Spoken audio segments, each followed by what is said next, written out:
শুভ সন্ধ্যা। তো এখন চলে আসছি নবীনগর কুটির শিল্পে একটা রিং কেনার জন্য। তো আজকে আমার দ্বিতীয়বার বা সেকেন্ড টাইম রিং কেনা হচ্ছে।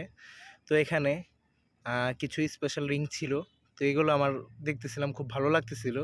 তো ফাইনালি একটা চয়েস করে ফেলছি। তো এখন এটা নিয়ে নিছি, আলহামদুলিল্লাহ। তো এখন এখান থেকে বের হয়ে নবীনগর যে ফুলের দোকান আছে সেখানে যাব, পুষ্পবিতানে গিয়ে কিছু ফুল কিনবো। তো এই যে এখানে দেখতে পাচ্ছেন বেলি ফুলের মালা, তো এখান থেকে একটা নিয়ে নিব, আর একটা গোলাপ। তো আলহামদুলিল্লাহ কেনা হয়ে গেছে।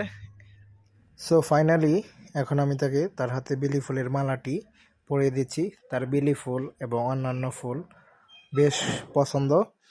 তো এখন এই যে আমি ফুলের মালাটি তার হাতে বেশ ভালোভাবে পরিয়ে দিচ্ছি।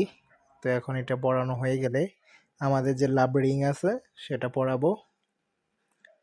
তো হয়ে গেছে বেলি ফুলটা পরানো তার হাতে। তো এখন তাকে রিংটা পরিয়ে দেব। তো একটু সাজিয়ে দিচ্ছিলাম। তো এখন এই যে আমাদের সেই পছন্দের লাভ রিং। তো এখন আমি তাকে এটা তার হাতে পরিয়ে দিব।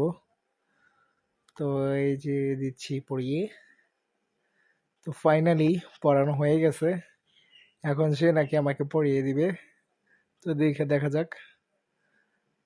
Wow, so nice. দুজনকে মানাইছে। তো ফাইনালি আমাকেও পরিয়ে দিছে। খুব ভালো লাগলো। Wow, so nice, beautiful. তো এখন আমার সুমন্দি যে ঘড়িটা দিছিল সেটা এখনো পরিয়ে দিবে। তো ধরেছিল বলে ঘড়িটা আনবক্স করা হয়নি প্রপারভাবে। তো আজকে ফাইনালি ও এসে আমার হাতে ঘড়িটি পরিয়ে দিল। তো এখনো দেয়নি, দিবে এখনই। তো ফাইনালি এখন আমার হাতে পরিয়ে দিল, আলহামদুলিল্লাহ। আমার এই ঘড়িটি বেশ পছন্দের ছিল, সেটাও জানতো। পরের ভাই আমাকে দিছে। তো থ্যাংক ইউ সো মাচ ভাইয়া। তো আজকে ভিডিও এই পর্যন্তই। ধন্যবাদ। আলহামদুলিল্লাহ ফর এভরিথিং।